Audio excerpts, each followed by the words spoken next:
All right, we are live. This is Patty's Aquatics, the Waterline, where there are no lids, no filters, and only real talk here in the fish room. And I have the honor of having Jeff Kane here from the Empire of Dirt, excuse me. Welcome. Thanks for coming on. Thanks for having me. No problem. I have to say, okay, Jeff, you are probably one of the most prominent people you'll see in live streams among a lot of the people in the community here. If I've ever pop on live streams, I usually see your name on it. And quite honestly, you're probably one of the most generous people I've seen as well, because you donate memberships to people left and right. And I think that's just hugely, that's just great. I mean, the way you're giving back to the community like that. And I mean, you did that for me and my channel too. And I greatly appreciated it. And I think that's more people should do that if they can. Yeah. Yeah. Well, if you can, and then I don't know, if you can support the community that supports you, everybody kind of grows nicely together. So, absolutely. So how's your morning been going? It's been going. Yeah, it was a late start. That is unfortunate too. Like I was telling you before, I had a pretty busy morning myself. Went out to dinner or breakfast with son and his family and my wife and kid, and I ate way too much to the point where I'm not eating lunch today, I don't think.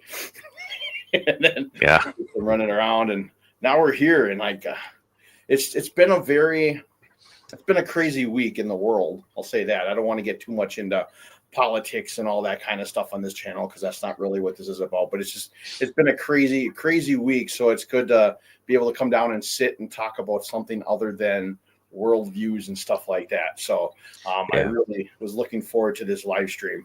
So people don't know, we are both from Wisconsin, and I love that. You're in northern Wisconsin though, correct? Yep. Yeah, we have Harley weekend this weekend, so like 70,000 bikes are in town right now. Really? Nice. That's cool. So I do see it's cool, as long as you don't have to drive. Exactly. Another thing I do see with you is when you do your live streams, especially like in the summer, when you do them on your kayaks out fishing, I found that to be very cool. I haven't fished in so long, so I kind of was living vicariously through watching those videos. I absolutely loved them. But yeah, you do a lot of fishing, obviously, in your area. When there's no ice, at least. I'm not an ice fisherman. So. Oh, you're not? No. See, I loved ice fishing too. Yeah, well, ice fishing is nice because if you don't have a boat or something, it gives you more access. True. But it's cold. Yeah. And it's harder to read the water. So yeah, I did it for quite a few years. I bought a couple shanties, and then had my little heater so that I could sit in there and I would jig, and then I put my tip ups out for hopefully northern. Then if I get bored if the panfish weren't biting, that's when I'd put a shiner on my little panfish ice fishing rod and jig for northern. That was cool when you hook up with some of those, like, oh yeah. But yeah, I've always loved fishing, even as a kid. I think that's probably what got me into a lot of like this aquatic stuff as well. Like as a kid, I've told the story numerous times when we had property in we had a property in a lake in Pembine, Wisconsin, in Marinette County. And when I was a kid, I would just lay at the end of the pier and I would just stare down into the water. And it just always fascinated me, and hooked into some big northern in that lake. And I know I've been hooked on the aquatic life, I think, ever really since then. What really got you into the hobby? It's probably similar. I know that when I was little, my parents had good jobs, and we had turtles and alligator and stuff when we lived down in the Waukesha area. Yep. So that's kind of my first fish were the goldfish that we fed to the gator. Nice.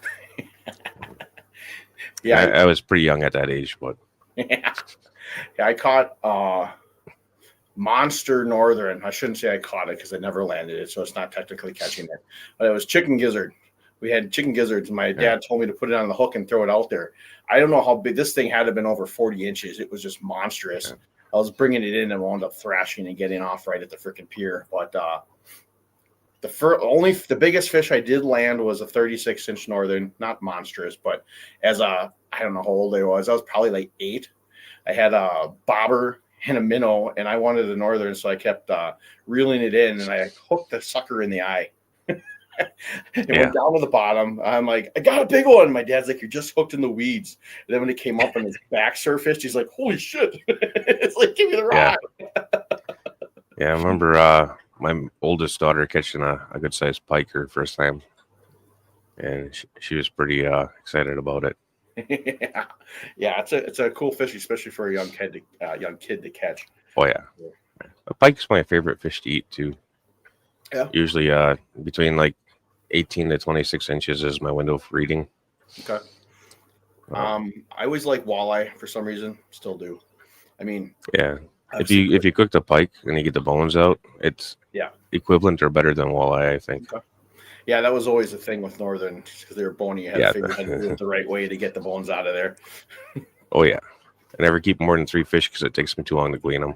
Yeah. Heck yeah. But yeah, I used to do lots of camping in northern Wisconsin too, even after we weren't a kid anymore and sold that property up there. There is a flowage in Menominee County or Mamaroneck County as well. It's between like Amberg and Pembine and Beecher and area up there. And it's a flowage of the Menominee River, and there's islands in the middle of this big flowage, and we'd always take our canoes or my boats and we'd go camp out on those islands, and we'd fish all day long. We'd have our rods in the water not 24/7. You'd take them out when we went to bed, but then we'd be fishing. There's always some of my funnest memories to be out in the woods and fishing. Yeah, I did a lot of that too. The early underage hunting stuff. Grandpa bought me a BB gun and said, "Go." It was different times though. At that point in time, money was a lot tighter, and that was dinner. Yeah, nice. All right. Well, let's check in with everyone in the chat here since I did forget to do that. Let's see. Good morning from the top. Aquarium Fantasy, Sweet Polly, how you doing? Peplin Creek Aquatics, Elfish Tanks. Let's see who else. Mike from M&C Aquatics, Prodigal Aquarist,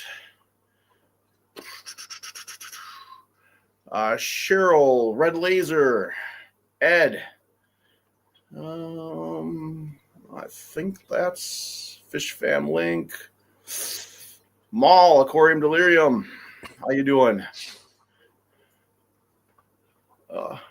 Jeff Koski. All right. Morning, everybody. Glad you're all here. So you just built that fish room, I guess I want to talk about a little, not just been a little bit now, but I do remember watching the kind of the progress that you were doing with it. How long did that take you to put that together? I didn't sleep much. Was it like a couple months? I gutted it and rebuilt it, I think. It was before snow flew. I started in end of August. And I'm pretty sure that I was putting tanks in it by October. Nice. I worked a lot on it to get it to happen, though. I'm still recovering from it. I could imagine. Imagine. It's one of those things I could imagine, like myself too. If I have something, a project or something in my mind that I want to do, especially when it comes to this hobby, it's go. Yeah. I really wanted to record more of it because I took it all the way down to the floor joists, the rafters, and the studs, and re-insulated everything. Reinforced a couple places, like where there was going to be too few floor joists for things to be straddling. I added a few more because this is an old mobile home, so it needed some extra help here and there. Yeah, I hear you. How many tanks you got down there or in there? I mean. I think around 74, 76, something like that. Yeah, you're far away, man. I got maybe 20 tops. Yeah, they're breeding tanks, so they're not exactly utilized the same as Aquascape or your show tank. Sure. They don't always have fish in them. Okay. Now, do you just do egg scatters? Do you just do breeding, or do you have a couple like tanks that these are mine, just like watch and stuff, but maybe breeding too? That's the 125, but there's Severums in there, and they're starting to spawn now too. So it's just a bigger breeding tank now. Yeah. So, Yeah, if I had that many tanks, I definitely could probably do that more with the one I have. There's always something I want to like keep, and I want to breed them, but I always want to I want to have my tank where I can look at it too, and that's where I yeah. kind of found myself in a pickle with a couple of these 10 gallons I had. I was using them just for breeding, and then I just got sick of looking at them, So so I wound it up depends on saving what, them. yeah, it depends on what you have in there. Yeah, True, there's some fish that you can easily have escape tank and spawn, and there's others where if you escape a tank, you're gonna have to unscape it to get the fish out. I very mean, true. it just Yeah, yeah, that and is you a can pick challenge. your species, based on what you want to accomplish. It just if you want to have a nice aquascape tank, it eliminates some species. True, very true. That's big reason why I got out of the dirty tanks as well. One of them is because they're pretty much limited to what you can do and what you can breed and what you can keep. Um, Yeah. Well, the I only really have a couple dirty tanks left, and that's my 125 display tank and my 3 gallon bowl that I have to take down so I can get rid of some of the substrate and actually be able to utilize it again as a tank. nice. But the 125 was an experimental dirted under gravel tank, and so far it's working out perfect. So how did you do that? So you got an under gravel filter working in there with the dirt on top of it? A DIY under gravel, yeah, How'd you set that out? PVC, Nice. then PVC, and then lava rock to fill in the gaps of that, and then a landscaper mat, sand, then dirt, then sand, then gravel and sand. Wow. Because they're bigger fish, so you have to Yeah, yeah. have something as a barrier so they can't get through that sand. Sure. That's a great idea. I like Yeah. that. But I mean, the plants in there do fantastic, and then you get that oxygenation from the water flow Mm-hmm. because it still does suck through that mat, but not as much. Okay. So the very end of it, I have about a foot of just rock. There's no dirt, no nothing like that. That's where the actual intake is. Okay. That gets the water underneath that mat. Nice. I think that might be one of like the biggest failures when it comes to actual dirty tanks is that we don't get really that flow and oxygenation down through, especially when you use the thick sand cap, in my opinion. I mean, Yeah. obviously, other people are It depends on the sand though. If you true. use the larger granules, then that's it flows pretty decent. Yeah, I If you use usually use. my yard sand, that's different. It's got a lot of clay in it, so it's like a thick soup mud. Okay. Yeah, I usually always collected mine from Lake Michigan, the beach. So Yeah. it's like play sand basically, pretty fine. Yeah. So I think that's kind of because like I said, some of my tanks, like my 20 long here, it's about five. It's a little over 5 years old. That's the first one I ever put up. I never took that one down. That one's still going great, but I don't have a lot of like crazy species of plants in it either. It's mostly dwarf sage and then some crypts. That thing still grows great. My crypts have been spreading, have been whatever. But some of my other tanks, when I had them, after about that year or two mark, it was just kind of like, yeah. Like I had issues with my puffer tank and that Oscar tank.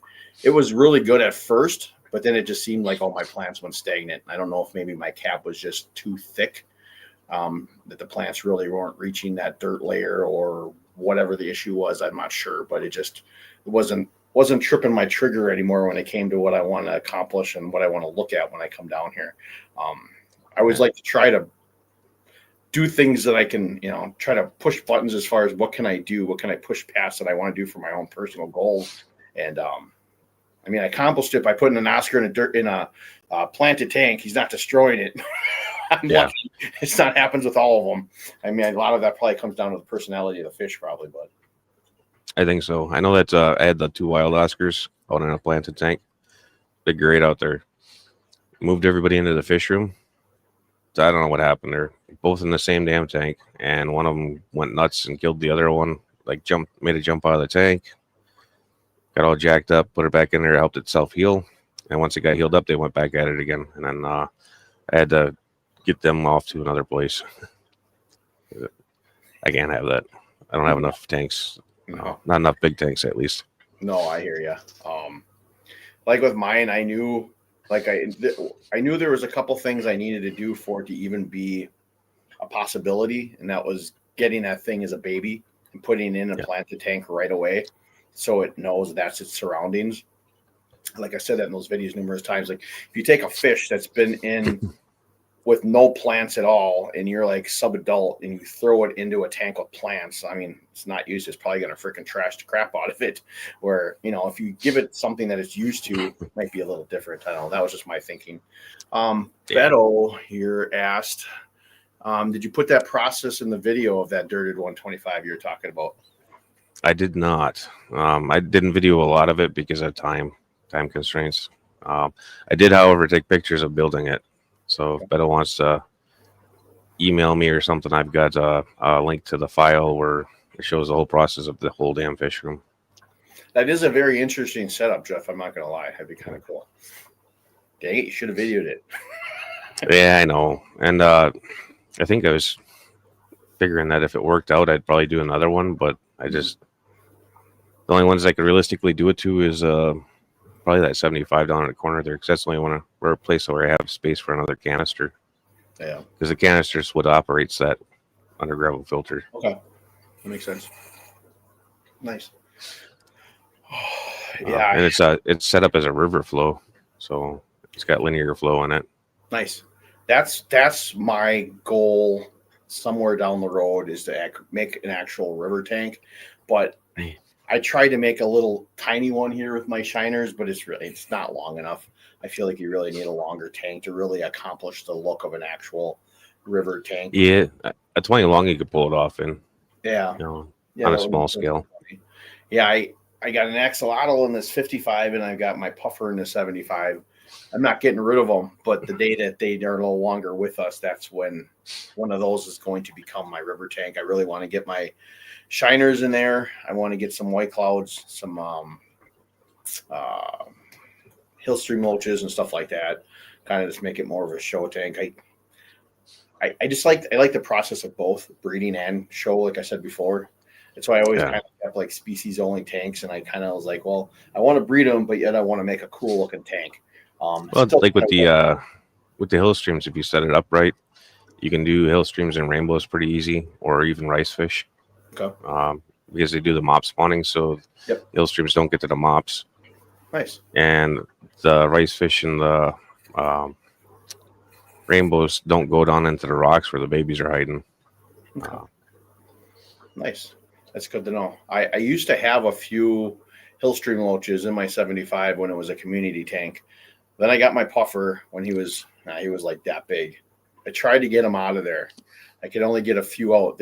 I had only like 6 of them, but they're so quick and hit so much, I could never find them. So I left them in there. I'm assuming they wound up getting munched on eventually, because I didn't see them months later.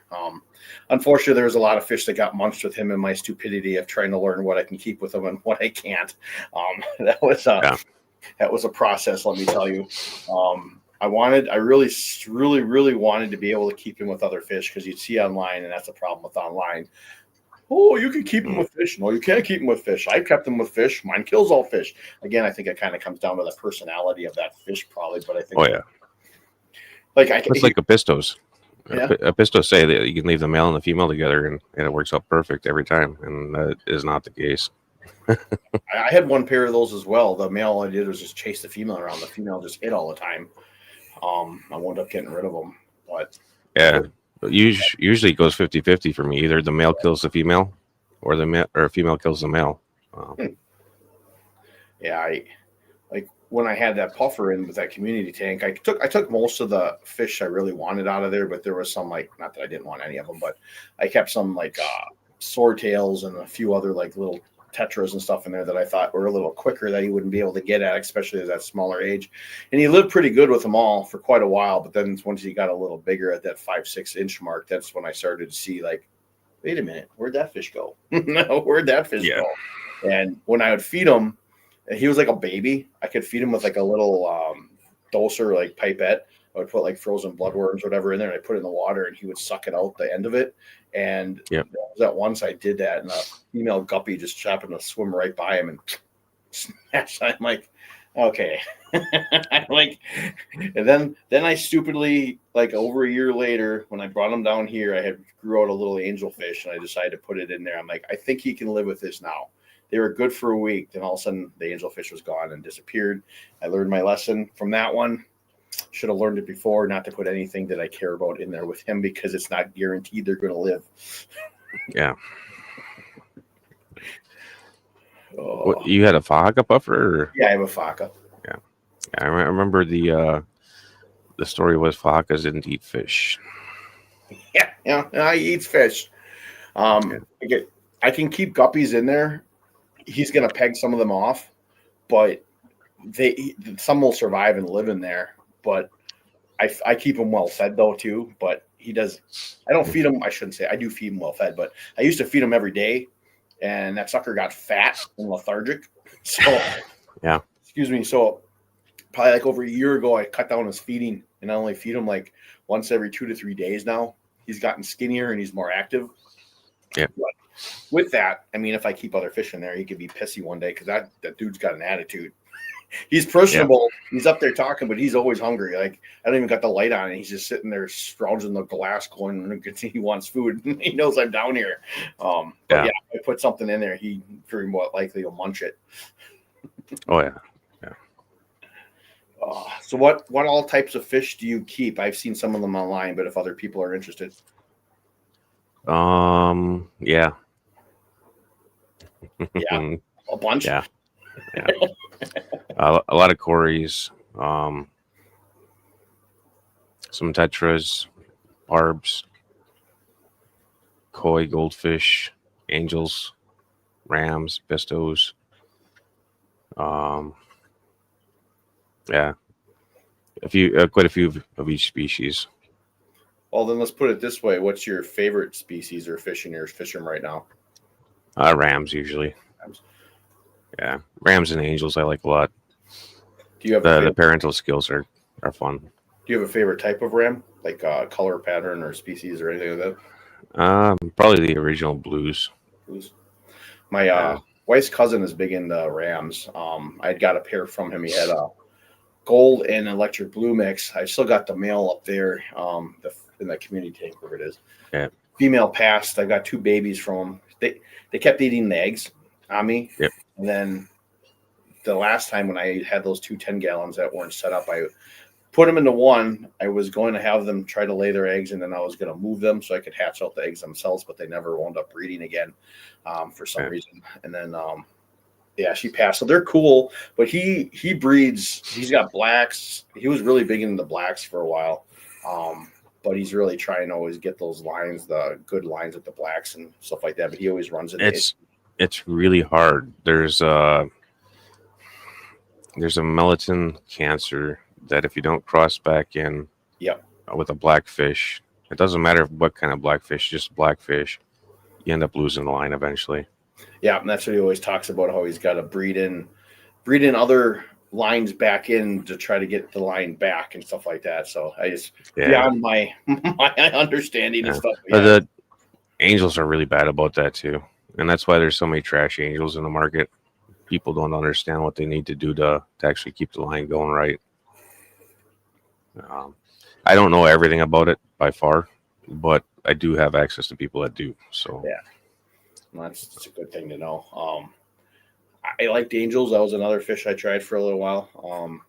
They bred all the time. You know, I had a hard time keeping any fry to survive for some reason. The only one I ever got to survive is the one that my Faja ate. But never mind about that. Yeah. Bad memories. So I had made an arrangement with the local store and to breed some angels for them. And I asked them how many they wanted, and she was just, as many as you can make me, I'll take them all. Nice. Like, are you confident on that you understand how big their spawns are? Oh yeah, we're good. First spawn was 1,000 fry, and they all lived. So I raised them up to about dime size, and I went in and I was like, well, they're about dime nickel size now. How many do you want? And she's like, well, how many you got? I was like, I think I'm up to around 2,000 now. And she's like, what? Like, well, the first spawn was 1,000. And you said to make as many as I could, so I got 3 different species rolling, and I bought 500 out of each of the other ones. So yeah, around 2,000 now. And she about passed out. I'm like, well, you said it. Yeah. Fortunately, she found a reseller who bought some from me and then took them down to like the Milwaukee, Chicago area and sold them. Yeah. Nice. Yeah, I always enjoyed when I first got into breeding. There's a fish store up in Green Bay. I would bring my fish up to and sell them to him, but I usually just got store credit because then I like to turn it around and buy more fish. Yeah. And then you don't have to hear the wife complain about how much money you're spending on fish when I'm not spending money. I'm trading in fish for fish. Yeah, store credit's hard for me because they can't get the fish that I want, or I don't need the fish. Oh, okay. And as far as food goes, they don't carry the food I want. So I buy frozen food every now and again or something like that. Or tubbing season comes up, I buy some more goldfish or something to put outside. Sure. And then kind of 50-50. I mean, we live up in the Northwoods, so we got wildcats, dogs, foxes, mink. Yeah, come grab them. Yeah. I've lost a few over the summer, but fortunately, my favorite ones made it. So nice. I call that a win. Yeah, definitely. Yeah, I don't have to worry about here in the city for me with that. Thankfully, I don't even really. I have birds that'll come in and drink from the water. Little finches. They don't. I mean, they technically could probably take a fish if it was at the surface if they wanted to, but I usually try to keep I got them outside the ground, so I usually keep them down a couple inches. So hopefully they can't get at them. But my ponds did take out a bird this summer. Unfortunately, had a bird's nest above one of my ponds. It was a cardinal nest of all things too, and the thing must have fell out of the nest or tried to fly in. I found it face first in the pond when I came home from work, and the parents were sitting chirping at me. I'm like, I'm sorry. I'm like, I didn't want to die. There. Mm-hmm. Yeah, I had a squirrel last year. I didn't have anything this season though. Even the frog count was down this year. I didn't have as many bullfrogs in the ponds. I'm like maybe 1,500 feet through the woods. There's a lake. Mm-hmm. I did have like 4 or 5 baby turtles find their way into it though. Oh, that's another thing that the bullfrogs and the turtles can eat your fish and stuff too, right? Correct? Yeah.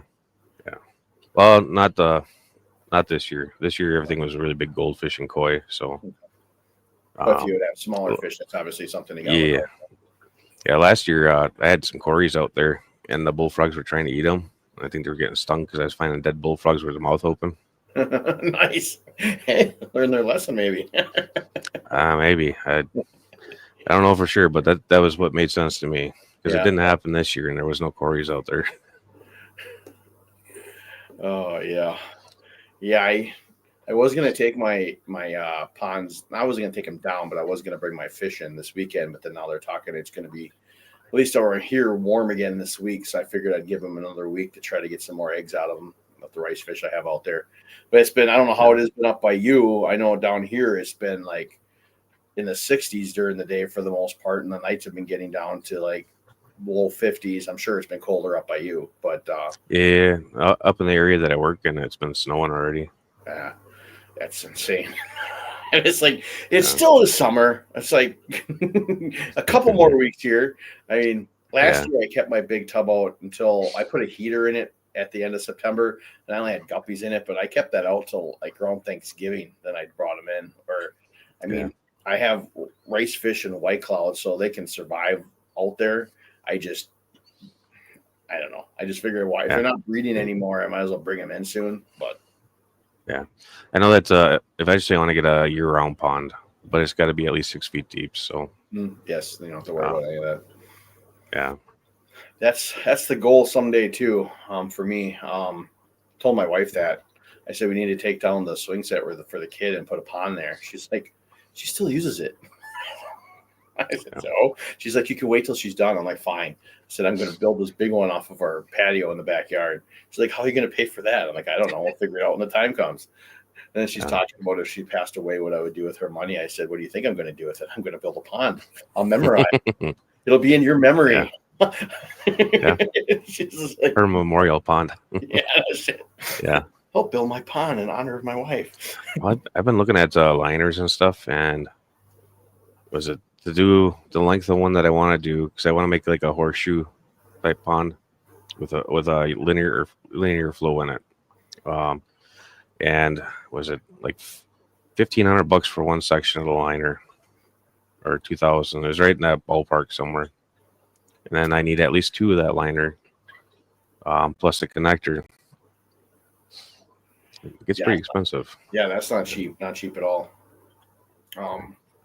I wish we lived in a little bit of a warmer climate and could have the crap outside all year long. I would love that. Yeah. Well, I want the koi outside all the time. That's got to happen. Yeah, that would be ideal. I'd love to have a big pond up all summer long, or all year round, excuse me, and be able to put fish like that in there and enjoy that outside all the time. I love putting stuff outside, and I love watching my little tubs out there. But be able to have an actual pond, it's always the end goal. We've got a garden on the very back of the property. We stopped using it as a garden a long time ago because there's just the two of us now. Mm-hmm. But I want to do a pond around that and then a greenhouse on the end for my wife. Nice. Then she can have her garden in the middle, be surrounded by water. Nice. And she loves fishing in the water too. So nice. Very cool. We're never going to be able to afford a place on a lake, so not too bad with money. Stupid little wave maker keeps making noises because I must have a little piece of weed stuck in it. So it's annoying. Yeah. Anyway, yeah, my wife, I don't know. I think she likes the outdoors, but she don't like to go in it. We're kind of a little different when it comes to that. It's like, I remember after we first met, we had the kids, and we went for a hike up in Kettle Moraine over by us. It's a trail that I walked for years and hiked it. It takes about like an hour and 15 minutes to do it. And I'm like, you want to go for a hike? She's like, sure. And started going. I'm like, it's been a while since I did it. And I could tell they're exhausted.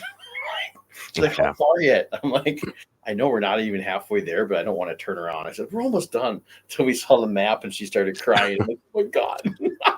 I'm like, there's no point anymore. We got to finish. Yeah. We got back to the car, her and the daughter were just like, we're never going to trust you again. Or the boys just like, that was fun. We did that. What was it? One year the kids wanted ice cream. And I said, all right, we can go get ice cream if you ride the bikes. I think it's like 9 miles one way. Nice. And they never wanted to go again. That's awesome. Yeah. Yeah, I used to be a lot more active. We got the electric bikes this summer, so now we've been running those. Yeah, those look kind of cool. I used to ride I had a mountain bike, and I did that for quite a few years. And I used to bike trails and everything till I was up in La Crosse, and I was in the bluffs up there and going down a zigzag trail. I nailed a stump, and I went head over my handlebars and landed in the ground like a lawn jerk with my head and shoulder. And then I had to bike back like probably another 5 miles to get out of there back to my buddy's house. So that was real fun. I was all kinked up. So after that, I kind of got like, I don't know if I want trails anymore. So I started riding like a lot of like back fireman roads and stuff like that when I would go up north, and I would do like a 25-mile loop all the time with those and drive down right by lakes and back roads. That was always, it was calm and relaxing, but it was good exercise too. I did a lot of that when I was younger. I did a lot of on-off-road motorcycle riding.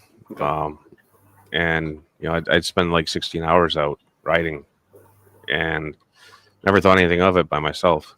And then I did some ride hosting, and just seeing other people go down, I kind of backed off of it a lot because I can't afford to not work.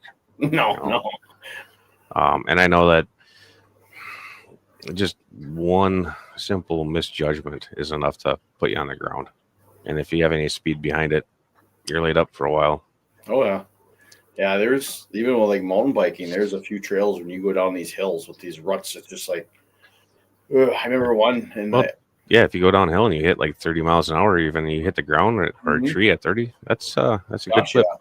There's one trail around my area here I would take. I would do like a 20, 25-mile loop about every single day.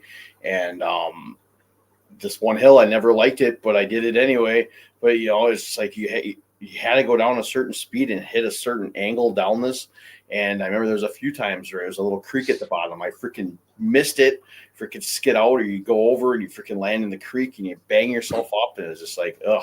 I don't know, it ain't really worth it much anymore. That's why another reason why I said I just started driving on like dirt roads and like gravel roads where it's big and wide and there's not ruts and there's not trees for you to bang into. Yeah. But Well, up here, if you're on a gravel road, there's a good chance that there's UTVs on it, so you got to watch out for them. true. And that's another thing that kind of pushed me away from because I like doing the long haul trips where you just hit the fire roads and trails and you drive for 8 hours and pass out at one end, and then you drive back the next day. Nice.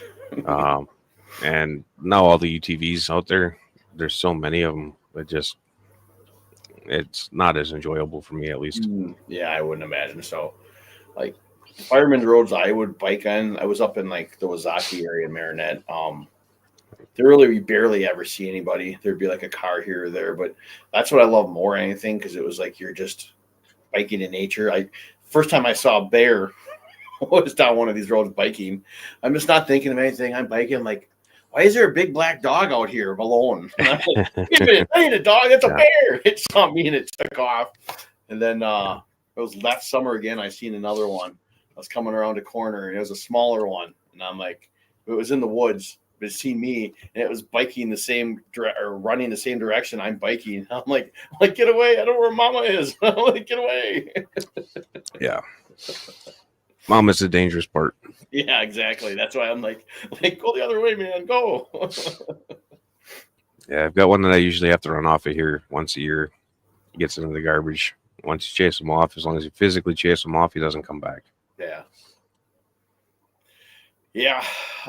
So many years I spent up there. I never seen a bear until then. It was kind of cool up close that way. Not that I think my first encounter with a bear directly was I was a teenager going out to get the cows for my grandparents.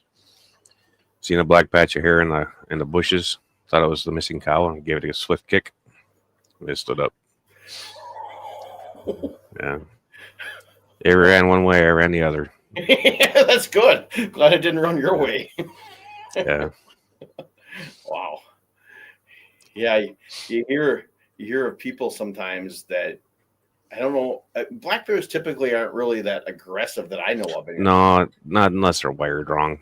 Yeah, like I said, they're intimidating, but yeah, you'll hear that sometimes of a rare like black bear that attacks or kills somebody like that. But I don't really ever hear. I think they're more like don't want anything to do with us. So except if they want to eat their shit. Yeah. I know that's I don't know. I don't have a problem with black bears anymore. I did when I was a kid because I didn't know better, but I'm more of I don't like cats. And we've got the stray mountain lion that comes through up here. Okay. Supposedly stray. I've seen them with cubs before, so they're not so stray. No. Yeah. But you don't see them that often. However, when you do see them, yeah, you got to keep an eye on them for sure. Yeah. I just don't trust them. No, I mean, if you don't see them, doesn't mean they're not there either. Yeah. Unfortunately. Yeah, I helped build a lot of motorcycle trails up in Conover, and I got stalked a lot by wolves and by mountain lion, and it's just a creepy feeling. Oh gosh, you yeah. Catch a glimpse of them, and you just know they're there, and the whole rest of the day is shot. Yeah, it's a good feeling. I used to go camping by myself quite a bit, and up like just on the Menominee River up there in that flowage, and it's nighttime, and it's just coyotes, but I'm hearing a freaking bunch of coyotes howling, and they're not too far from me, and they're on my side of the river. It's just like try to stoke up the fire so you can see, but you can only really see like maybe 10 feet surrounding that diameter of that fire. Yeah. So it's like, and I don't have a gun or nothing, so I had like my axe. Like, come here. Yeah. See, I don't know. I wasn't a big like carrier person.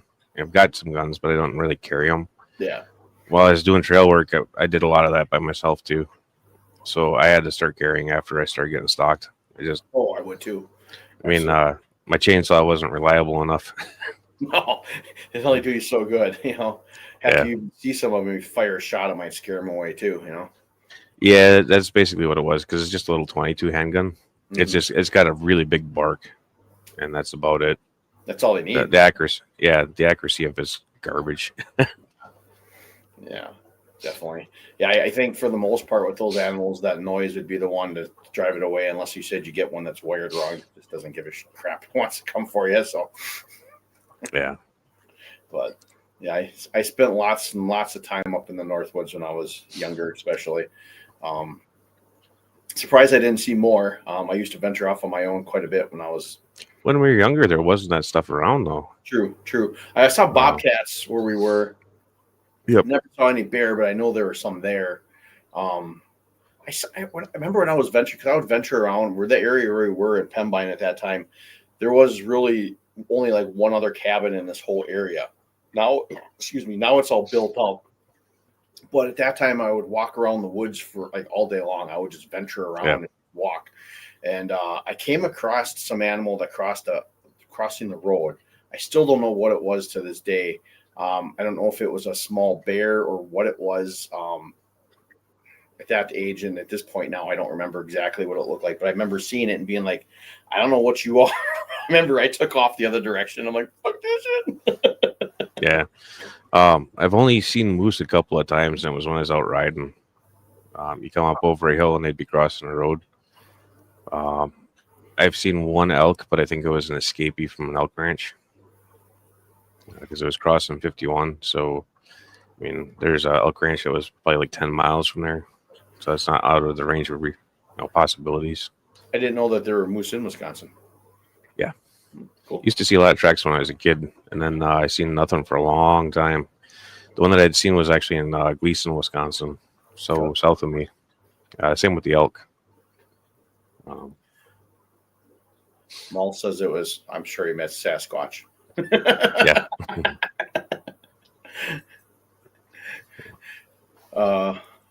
Beto says moose is another one you got to watch out for during hunting or during mating season. Yeah, they're worse than a bear, I think, by a long shot. They're pretty aggressive. I have a buddy that lives up in Alaska. He was he did a lot of things up there, but he was a charter boat fishing captain. He did that for quite a while, but then he also was a hunting guide, and he would take people hunting for like the big ram goats or whatever they were up in the mountains. But they hunted grizzly bear. They actually were able to drop off in like Kodiak Island and stuff like that. And he remember calling me once. He's a very humble guy. He was telling me about how he and his buddies, they're hunting themselves finally to try to kill a bear. And something about how they're gun jammed and they had to try to kill it with a bow and arrow or something like that. And I'm like, what? He's like, well, we're fine. But then all of a sudden a show showed up on Disney or Discovery Channel. That mother effer was on this show where they're hunting freaking bear, and this whole encounter was what he was telling me about was actually on the show, but he never told me anything about it. I'm like, holy crap. Yeah. And he sent me pictures of this bear they wound up killing. That paw was just like much bigger than the head. It was monstrous. I'm like, holy crap. But I mean, that dude lives some up there. I mean, he loves it up there. He would tell me about how they'd go out. He'd be snowmobile trail guide as well. They'd get caught out in the snow and the beacons and had helicoptered out because their tents were covered in snow and they wake up and stuff. Oh, that's really interesting. He tried to get me to go up there once to be a deckhand on his boat in the summer. I'm like, okay. I haven't been up to Canada since the 90s. I think 97 was last year I went up there, but 90, I think it was around 93, 94, I think was the last year that I went up there fishing. Yeah, that was a good time. A lot of nothing. Yeah, I've only been in Canada once. It was as a kid when we went on vacation when we drove up to Niagara Falls through the United States, and then we took Canada back down and then came down through Upper Michigan, and then back to Wisconsin. Other than that, I went fishing on Lake of the Woods in northern Minnesota there. So I don't know if we were technically in Canada at any point on the water. I don't know, but yeah, that was about it. It's always one place I do want to go venture out to again to see actual.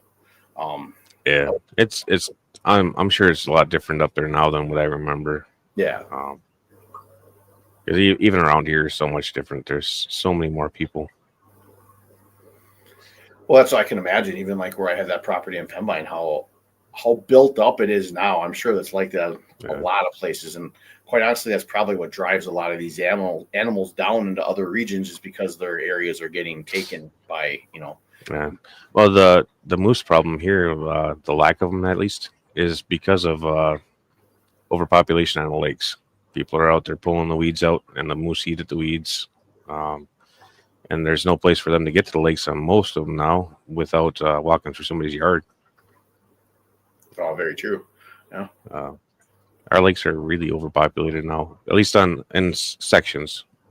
Yeah. And those sections are where I used to see moose when I was a kid. Yeah, I had. But now it's house to house to house to house to house. Yeah. Oh, yeah. It's everywhere. Everything's being sold. Have people have their cottages, or they're at third or fourth home. Yeah. Exactly.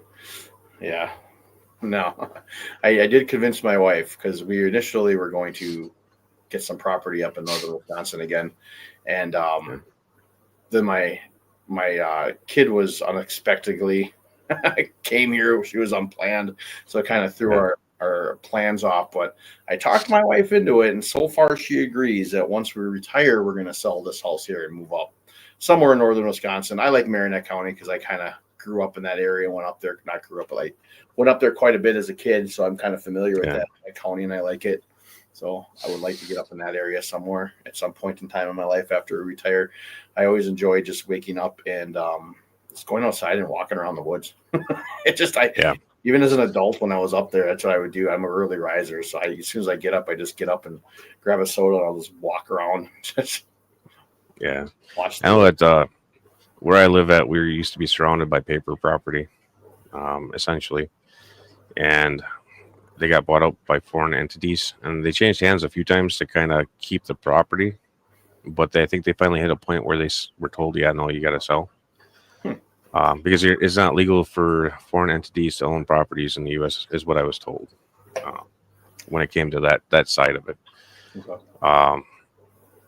And now it's like everything got lotted off into 7 to 10 acre slivers. So there are so many more fire numbers around me now. I mean, because there was thousands and thousands of acres of paper property. And that was all open to us when I was a kid. But that was all open to us like 10 years ago. Yeah. I mean, I know people love getting up there, but that sucks for being so overcrowded with people on top of you everywhere. Then too, I know some people that got property that are like adjacent to like Wisconsin, like public land or whatever, or public forest or whatever, state forest. So nothing can be sold on it. So it's nice for them that they got all that access. It can be. Anyone randomly show up walking around in it as well. Yeah, it's less likely for it to happen in a state forest, but the county forests, they do get sold. Oh, they do. State does also, but it's less common. Okay. If it's like unknown state forest name, not a big portion like we get the Northern Highlands American Legion Forest. Mm-hmm. That's a named forest that's unlikely to get sold. Okay. And depending on what path the feds take, it sounds like they're planning on selling some of the federal properties off. Well, that would suck. That would really suck.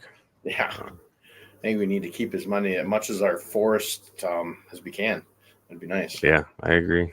And we've got enough overpopulation in cities and everything around. Like even by me in Sheboygan here, I mean, it's a city, but you had the outside of it that was still kind of rural, but that's all starting to get taken over. Wherever you see an area where trees and a little bit of forest is starting to get tore down and put subdivisions in. The only real piece of nature we have is a park we have in here called Evergreen Park, which is, I don't know how many acres. It's got Maywood Parks connected to it, so it's decent size. So at least there's somewhere you can escape to, but it's obviously you got the city surrounding it. Yeah. Just seeing that happen here, though, it makes me wonder exactly how bad it is in the South. Yeah, yeah, true. because they've always been more populated than us. So Yeah. Oh, absolutely, absolutely. Yeah, I like. Yeah, like my city here, like too. It's like condos and apartment buildings keep popping up everywhere. I'm yeah. like, I don't know where all See, these people are coming from that they're selling all these things that people will move in. It's just, they keep building them. It's crazy. yeah, they're doing condos up here. Um, they need to be doing apartments because we've forever, even like before COVID stuff, we've always had a problem with workforce. Mm-hmm. It's a very high retirement and vacation community. Mm-hmm. The workforce has always been lacking. Um, it's always been the smallest part of the population. True. Yeah. Yeah. Someday I want to retire up there. I'll be part of the retirement force. Hopefully one day I will be too. Yeah, I know. That's what I always joke at work. I'm 50. I'm gonna be 51 in like a month or so. But like, Yeah. there's people that are just retiring. Like, how long do you got? Yeah, you probably got a few years. I'm like, few. I'm like, if I'm lucky, it's gonna be 15. I want to. I want to be out of there at Yeah. 65 for sure. If I can do See, 62, perfect. But I got to be able to be financially set, or I think I'm not gonna have to worry about anything. So, and very yeah, well, my I could be there till I'm 70 something for all I know. well, technically that's what my retirement age is like 76 for full benefit. Really.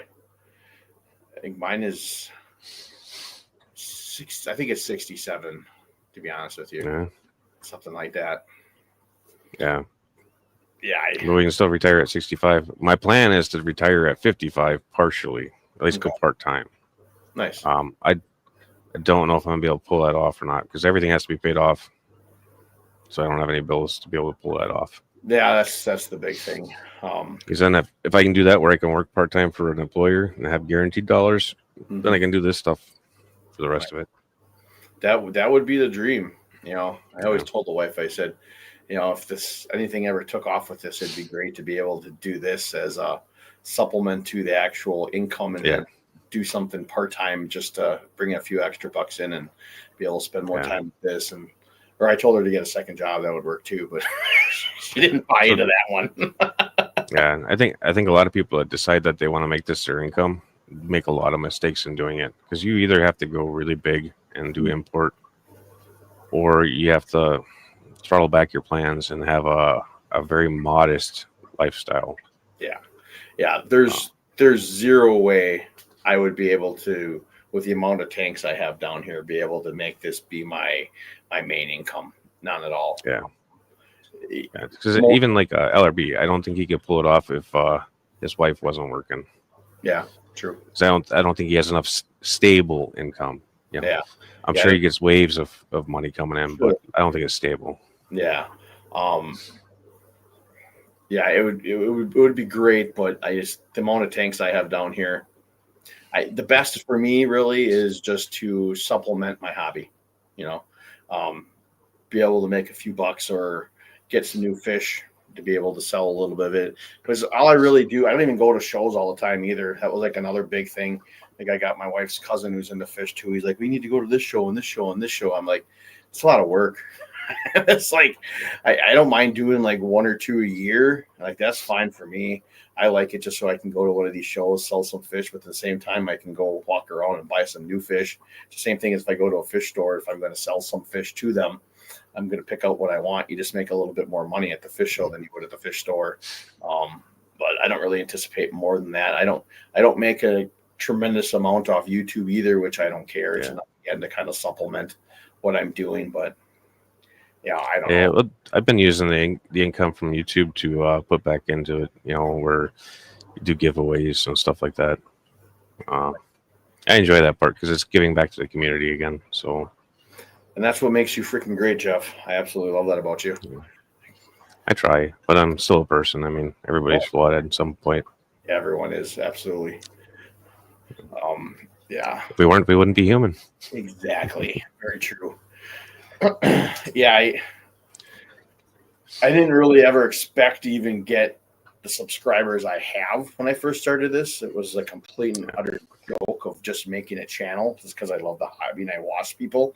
I'm grateful for the people that subscribed and have watched my stuff. And like I said, I got rid of my memberships like probably like 2 months ago or something like that. Okay. It just, I had a hard time making content for them. And I didn't have products to really give away. And I just felt like I don't want to make people have people give me like $5 a month for what they're not really getting much of anything out of it. And I didn't think that was fair. So that's why I kind of said I just wanted to end it. And that really the best way to support me was really just comment on my video or watch a video. And that's means more to me. I only got members because I was getting harassed. So I made them. Well, at first I thought I could turn off donated memberships because that used to be a thing. It's not anymore. Okay. If you have memberships, they're gifted regardless.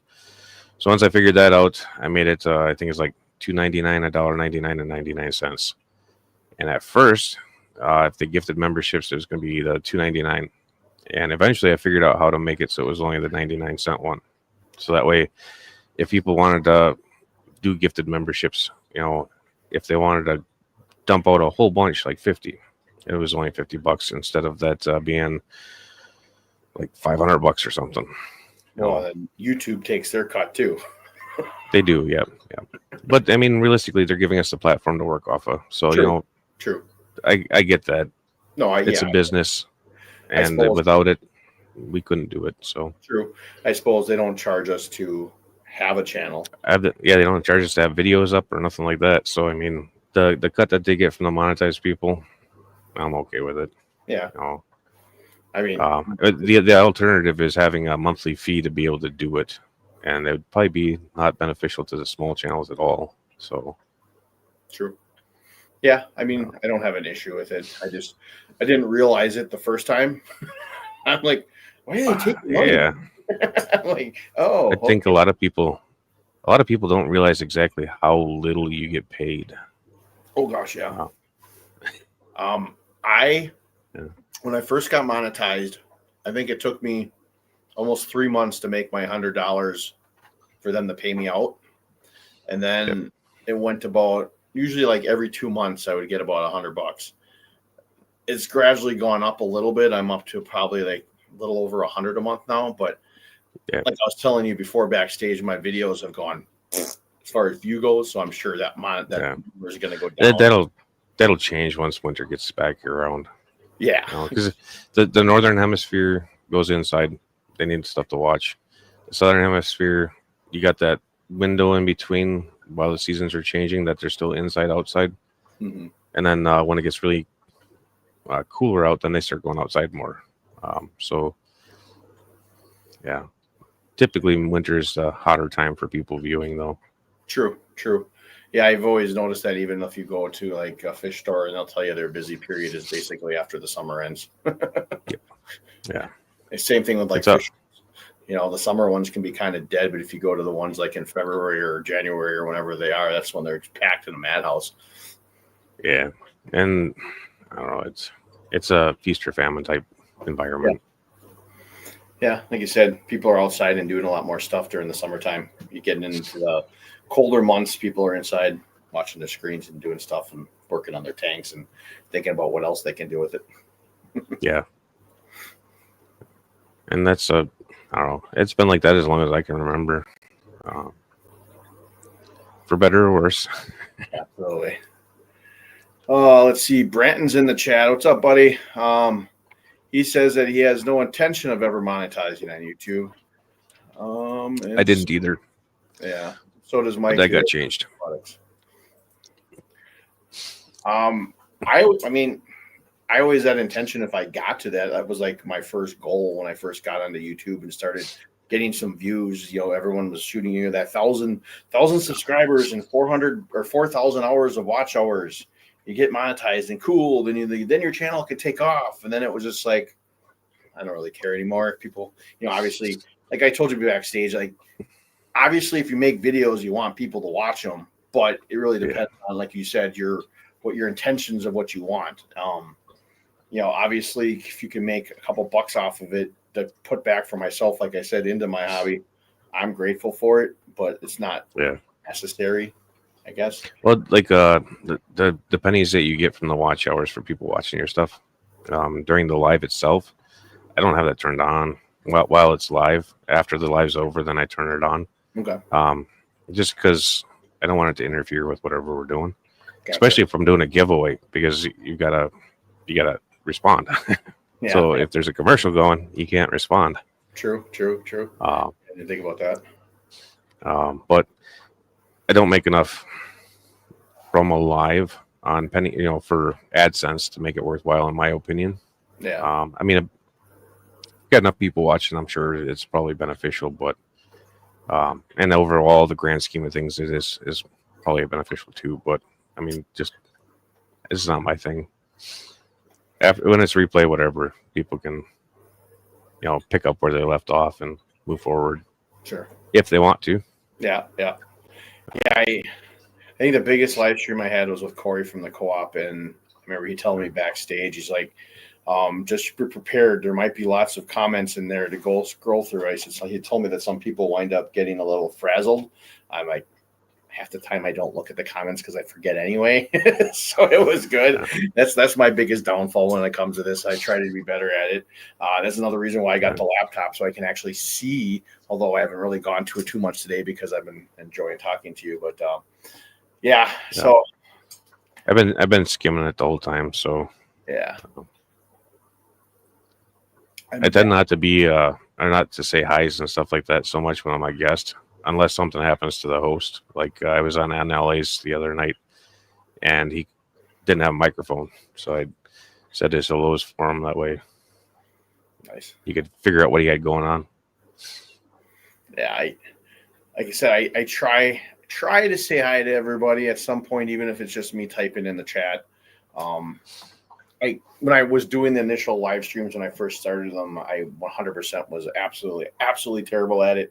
I think I got a little better, still not perfect, but with these streams though, I kind of want to be more, not that we're not going to have interaction with the chat, but I like to be able to talk between you and me, and then be able to kind of interject some comment here and there. Well, like when Rico would do his interviews, the first hour would be chat was off. He didn't even look at it. He just turned it off so he wouldn't get distracted by it.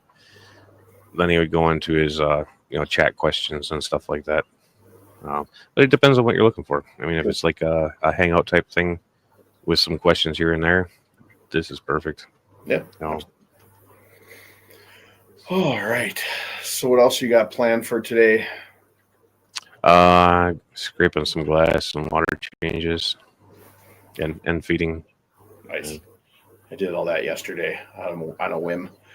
I decided just to do I was just going to do water change on a couple of my tanks. I got some fry in, but then I wound up getting involved doing more. I was passed the hell out yesterday. I slept for like 14 hours.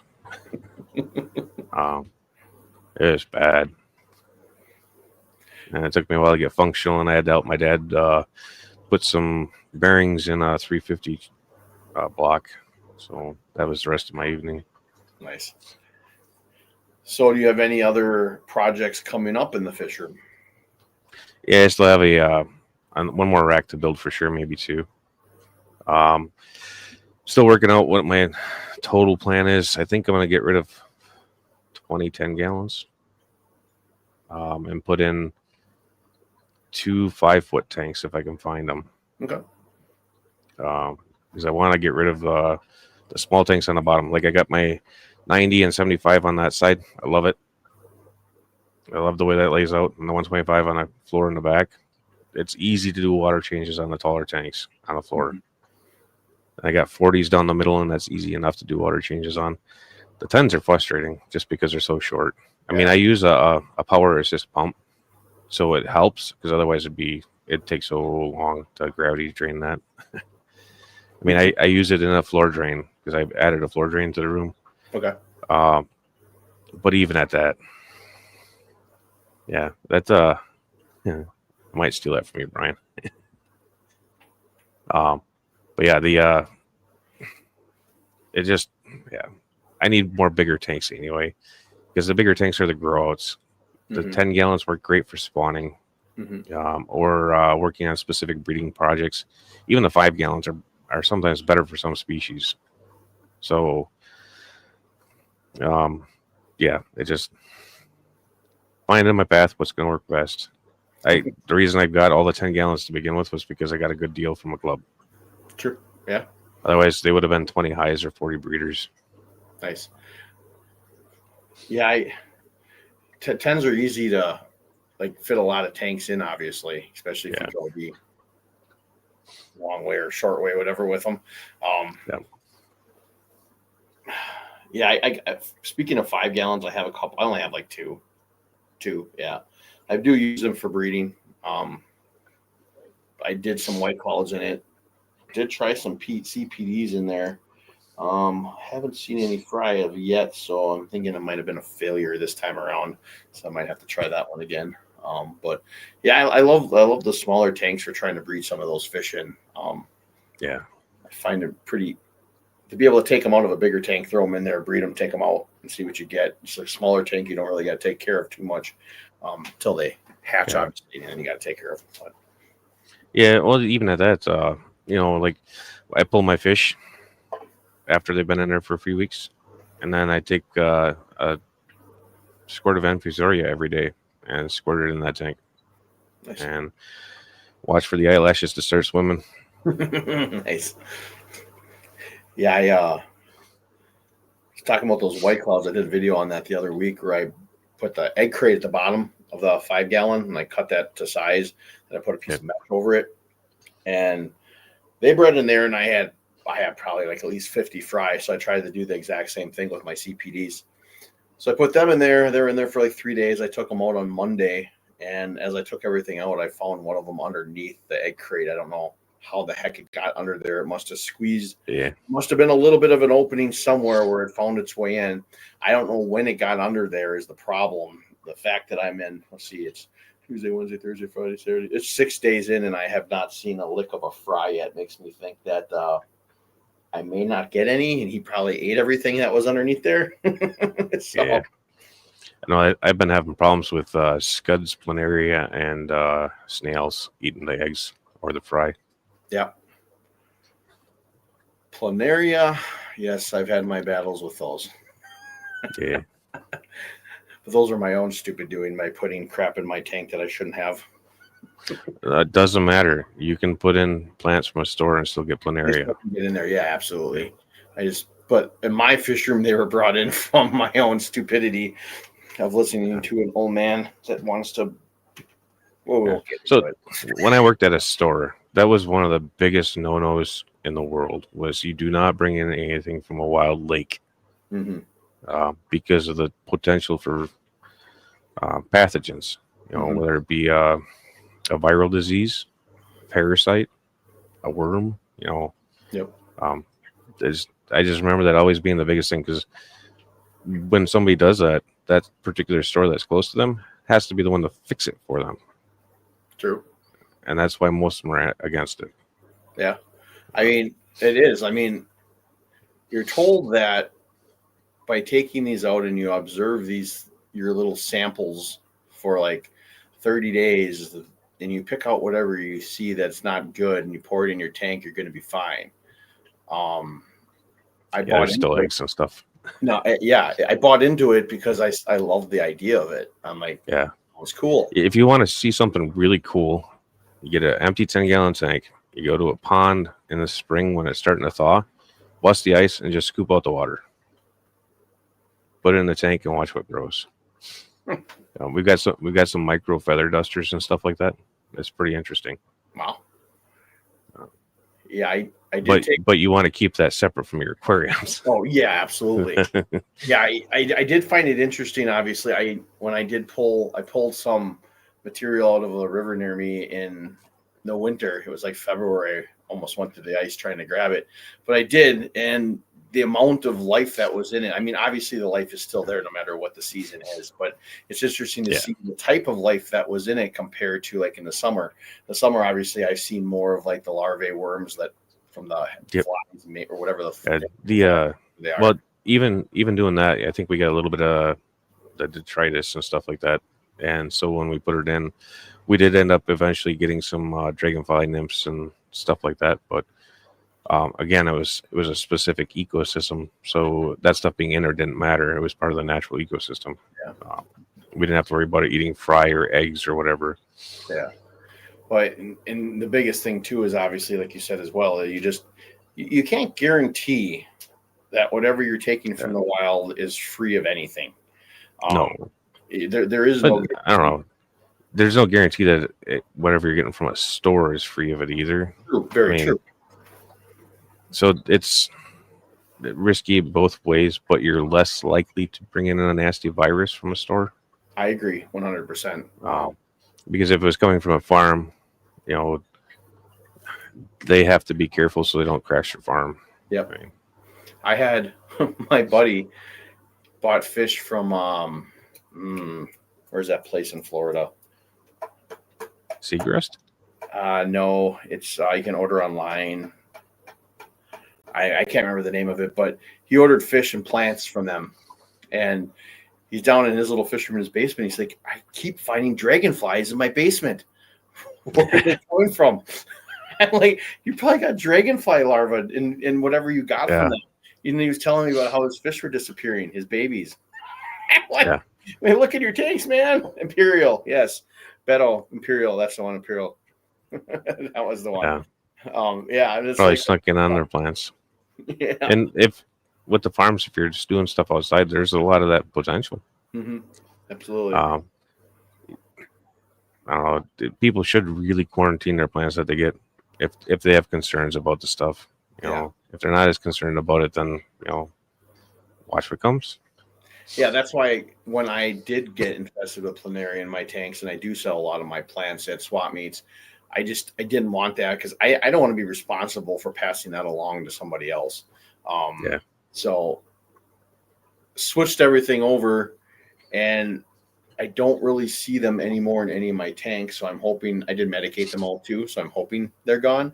Although they are my puffer tank. They made it. They must have been on plants there because I can even see two right now on the glass from over here. Doesn't really hurt anything over there. I don't do anything with plants in them. There's no shrimp in there, so I don't breed in that tank. So it is what it is. But a lot of times I don't see the planaria in the tank when it's a normal fish tank and I'm feeding it. Mm-hmm. But if it's a fry hatching tank and I'm starving it, then I see them everywhere. Yep. Then they'll come out all on the glass. Yep, on the glass. They float on the surface, skimming. Mm-hmm. Looking for food. It's the same thing almost if you think about like a snail.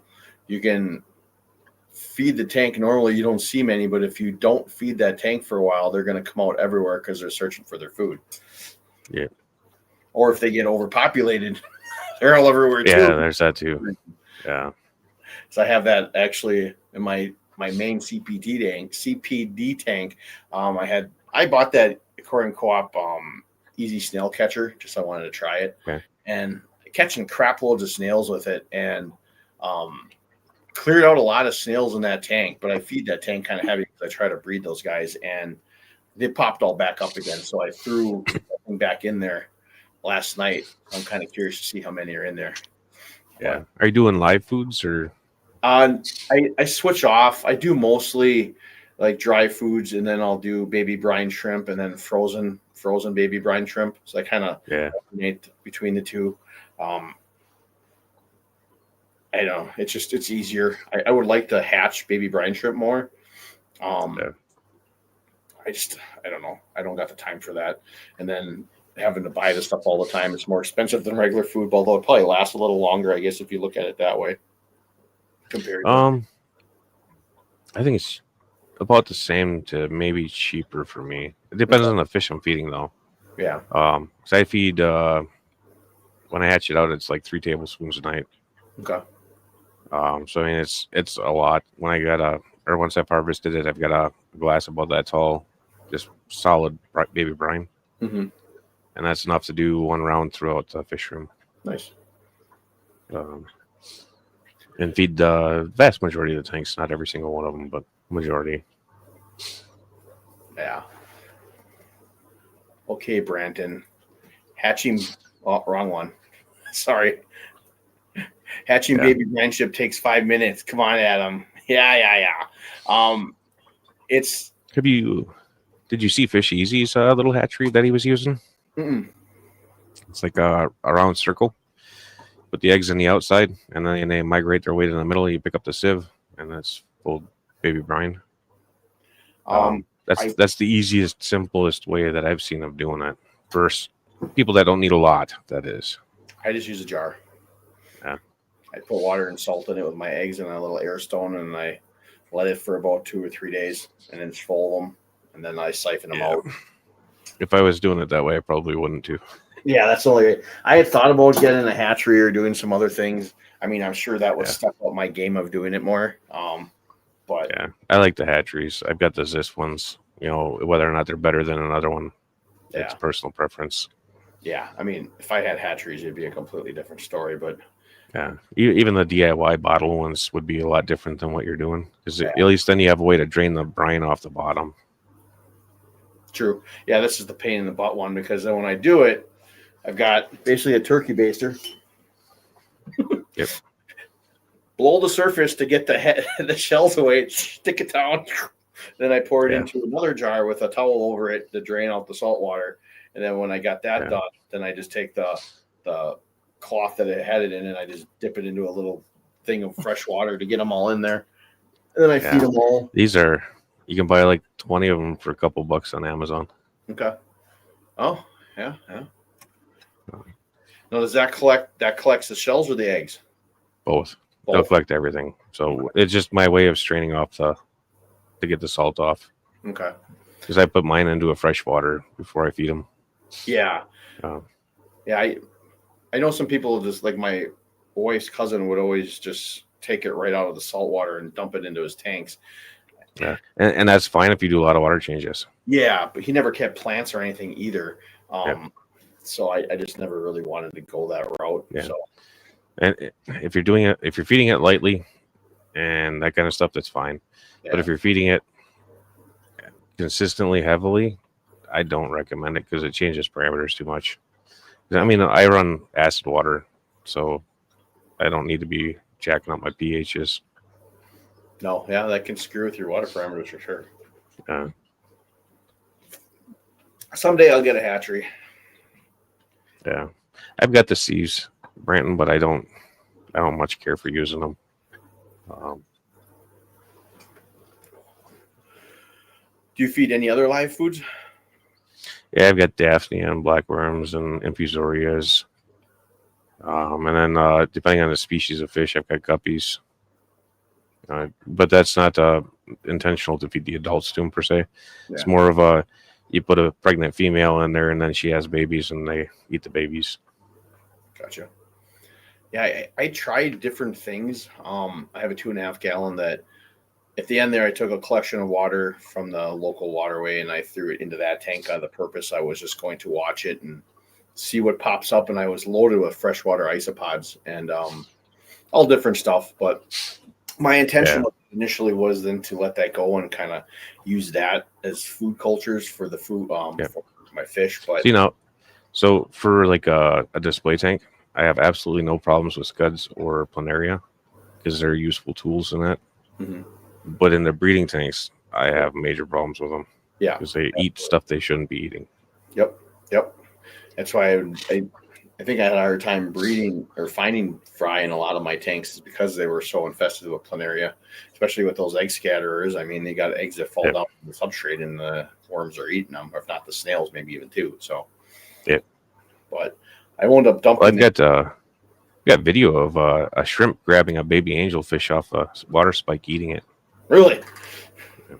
I guess nothing's really safe. At that time, it's really they're all scavengers. Yes, it's dog eat dog. It's basically, and it comes down to it. If they want food, they're going to find it one way or another. But I dumped that tank into my outdoor pond this spring because I needed the room for it to try to grow out some of my rice fish, my Matano rice fish I had, and that was the only place I had to put it at the time. So I gave up on culturing that. I'd be kind of curious to see if I doubt there's anything out there anymore, but who knows after I drain that thing. But My plan with my stuff outside though is I want to grab all my fish out of it probably next weekend, and then I'm going to leave the tanks up or the tubs up because I'd be curious with all the rice fish and the white clouds that were in there. If there's any leftover eggs, that maybe I'll find some fry pop up like a week or two later, as long as it doesn't get too ultra cold. Yeah, I've been watching mine too to see if the goldfish may have spawned and not eaten something. But there's so many water bugs and stuff in there that I think they probably get to them before I'd even see them. Yeah. Yeah. It was very strange. I have 3 tubs. One of them are a red orange Madaka Kingama rice fish. Then I got a platinum blue. And then my big tub, I have my white clouds, but I also put some of those platinum blues in there. And my big tub I found was the first fry of a rice fish, completely ecstatic. I'm like, this is cool. As it got bigger, there's other fish and fry in there as well, and I thought those were all white cloud fry because when white clouds fry, they look like the little neons with that metallic blue on them and stuff like that. And I thought those were all white clouds, but I had one rice fish fry. I'm like, this is cool. As it started to get a little bigger, it started turning orangish color. I'm like, I don't got those fish in here. I'm like, how did they get in here? So eventually took it out. All I can think is that maybe when I was pulling eggs in that tank with those, or that tub with those fish, I must have had one like on my finger or something I didn't see. They got transferred over to that one, or I don't remember ever throwing any plants or algae or anything into that tank from that. That could be the only way I think that egg would have got in there, that they would have bred. Yeah, them. I've got 2 tanks up here that have what is it? I think it's the Rio Tetra, but it also might be a red serpe because the body shape's pretty similar when they're little. So I have to wait for them to grow out. But there's 2 tanks side by side, and the fish was only in one of those 2 tanks. It wasn't in both of them. So somehow I transplanted one from back and forth. I'm pretty confident it's Rios though, because I swear I had the serpes down at this end and they were down at that end. Nice. That's crazy. But that doesn't mean I didn't take plants from one tank and move it over, and because that happens a lot. Yeah. Granted, I tried to wait until I think that they're all hatched, and I thought that they would have been, and I had none, so I started putting other fish in there, and that's when I figured out I had them. Nice. Yeah. The other strange things for me out there was that what I thought were all white cloud fry were actually rice fish. They were my platinum blues. Because as they started getting bigger, I'm like, it don't look like a white cloud no more. And I pulled them. I'm like, yep, those are my platinum blue rice fish.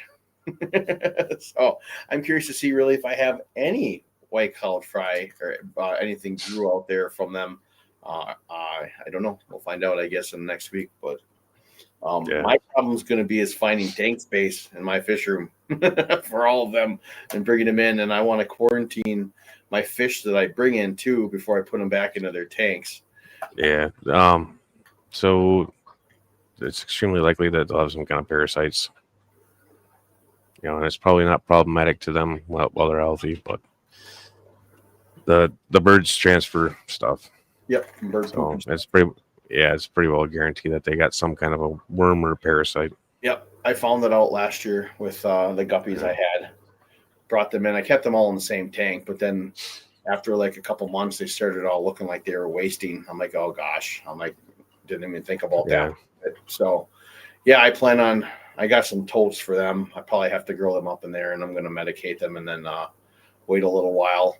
Well, those King Yamas I have, I can't put them back in their tank yet anyway because I got their fry in there growing. There's a few of them that are big enough, but there's some that are a little smaller yet. I don't want them to get picked off, so I'll probably have to have the adults in there, or I'll throw the adults with the platinum blues for a while. They don't breed in my tanks anyway. That's only outside, so to be in there. So at least they're in an actual aquarium. But white clouds, I don't know. I'm gonna have to throw them in with my golds. And plus, I got like 50 to fry up there too as they get bigger. Yeah. It's one of those things where because I was kind of thinking, because you talked about earlier about how the shows are busy come the winter months like February.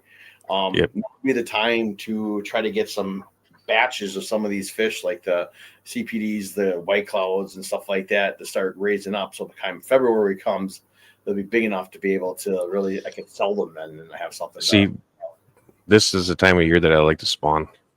That way, by spring, things are ready to sell. Because I'd like to have at least 6 months of grow out if I can. Mm-hmm.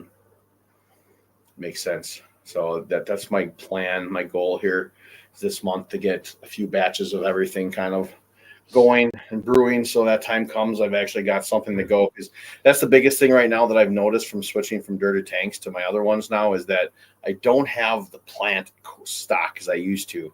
I would have so many plants to sell compared to now, and that was like my biggest seller. You could go and I always sell everything at like plants would always be like $5 a bag. I'd make something easy. I mean, I could make like $200 just on plants, you know. So it's just like we don't really have that much anymore. It's like, oh, so that's another thing. So, but how many shows do you have in Sheboygan? Do you have a local club or I go up to up to Green Bay, Nina Appleton area? Okay. JNR Aquatic Animal Rescue. They do spring and winter one. I usually just go to theirs. The Milwaukee Aquarium Society, I know where Branton was. I think that was last weekend. They do quite a few of them. I've never ventured down there to sell. I've gone down there to look at them sometimes and buy some fish. I just like going up. I was down there last weekend and spent a lot.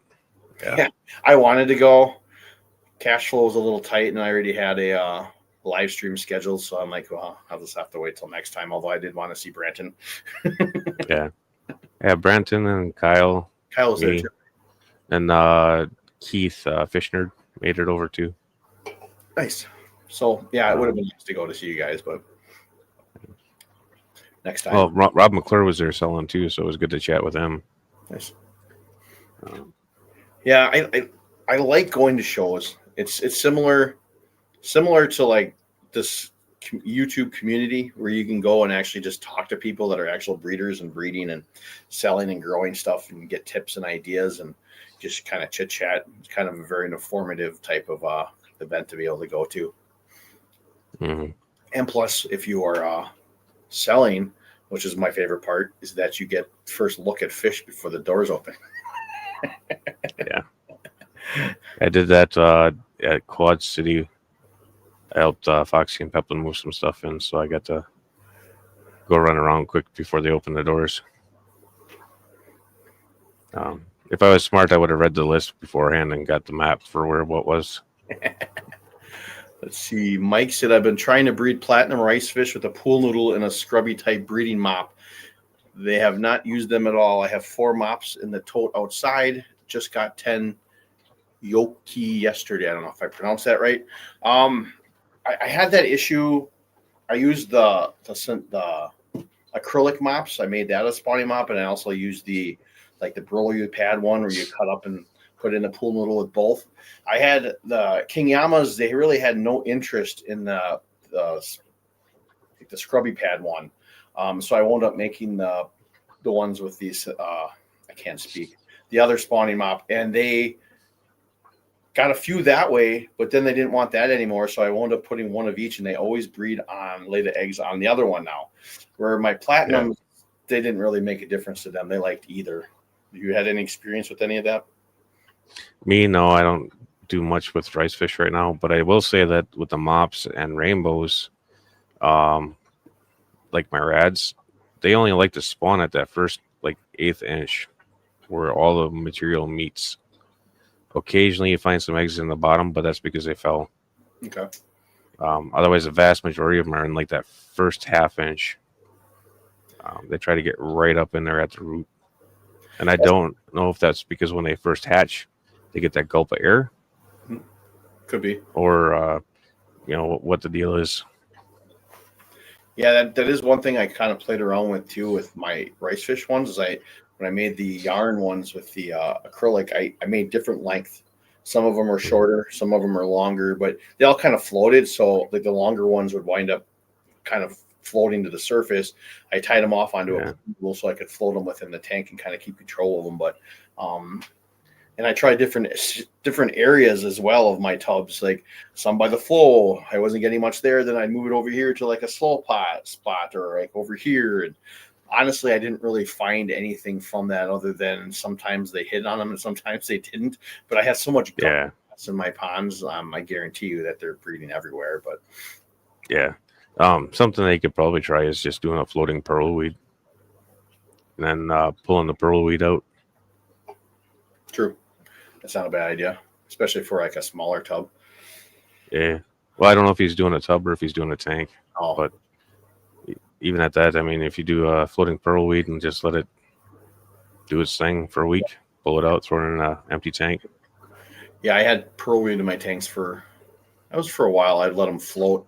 The problem I had with that is they amassed to a big like bog. Mm-hmm. Then they're blocking the light out underneath the other plants. Then I'd take them apart and then I put them in other tanks and they wind up doing the same thing. But I like the plant. Yeah. I don't think I That's kind of the nice part about the way I have my tank set up, because I've got the 4-foot light that runs over all of them. mm-hmm. So that little bit of gap between the tanks is enough that if I get a mat across the top, it still gets light down. Nice. Yeah, I had issues with that. I don't know. I have issues with some of my tanks, honestly, when it gets too overgrown or too much duckweed, or it depends on the plant. Like Yeah. I dirt a tank with my dwarf sage, it can get so thick with the dwarf sage itself where it starts laying over the top. If I don't get it, Yep. like now it's getting pretty thick right now, it'll start to snuff the light out, and then I start to see my plants start to suffer because they're starting to turn yellow and stuff like that. And it reminds me, oh, that's right, I got to trim it. Yeah, I had a 55 with red root floaters on top of it, and it'd be so thick that you couldn't see anything below it. It was just like a blacked out tank. Yeah, I actually had red And root too. yeah, the dwarf sage would reach all the way up and try to get out. Nice. But if you took the red roots away, then it would stay short. Yeah, I had red root floaters in a 10-gallon tank. That thing, I was experimenting to see, because it started to turn into that bog thing, sort of like my pearl weed, and it turned into one big mass. It covered the entire 10-gallon. It's starting Yeah. to go out of the water. Immersed, is that what it is? I can never remember. Yep. So out of the water. That was kind of cool because you see the different type of plant that it is and everything. And yeah, I wound up selling that because I wanted to get rid of it because I wanted my tank back. So I wound up selling that at a swap meet. I gave it one big hunk. I'm like, here you go, man. Yeah. Well, the bowl that I got right now has got some Ludwigia rotala in it, and there's just so much of it growing out the top of it. Because I don't have any fish or nothing in it. I just let the plant do its thing. Yeah, I think that's what's kind of cool too with some of these plants, to see them coming out immersed and seeing how they change. My ponds, Yeah. I've got Ludwigia growing up out of the top of it, and I'm just like, oh, let's see what happens. You can see how the leaves are changing from the atmosphere compared to in the tanks themselves. I think that's kind of cool. Yeah. But It's definitely Anyway. interesting. well, we're at about that hour and a half mark. I think we can kind of wrap it up here. It's been fun talking to you, Jeff. It really has. It's You as well. been fun to get to know you a little bit better and know a little bit more about you. Yeah. If you're in the chat, if you're watching this, if you don't know who Jeff is, well, I don't know how you don't, but if you don't, I got the link to his channel in the description of this video. You should get over there and hit the subscribe button for him. He's a great guy for the community here. And like I said at the beginning, I completely appreciate what you do for this community. I don't think it goes unnoticed. So again, just thank you for coming on. I appreciate it. Thank you. I appreciate having me up too. No problem.